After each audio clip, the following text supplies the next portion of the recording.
Hi, my name is Nick Santos, the singer and songwriter of the song Insignificant Other. Don't worry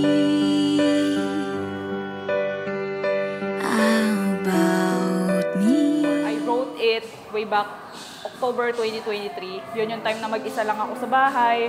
And yun rin yung time na dumadaan rin ako sa madilim na parte ng buhay ko.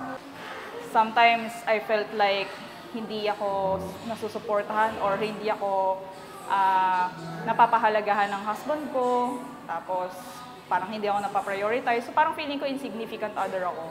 And then finally, naging close kami ng best friend ko nung time na yon. So finally, I have someone to talk with. Later on, dumaan din siya sa mga pagsubok na parang hindi na niya kayang i-handle kung mag-o-open pa ako ng problema ko sa kanya. So sabi ko sa kanya, don't worry about me.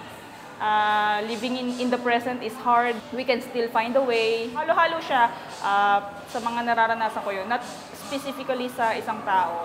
Dumating yung time na na-i-open ko yung mga struggles ko sa buhay sa life group ko. So pinag-pray nila ako, pati yung friend ko na mommy rin, na maging happy rin ako in the end. So that's why yung lyrics dun is, they prayed for me to be happy in the end. And yun yung message yung insignificant other. And the lesson then na you can get from the song, it's okay to not be okay.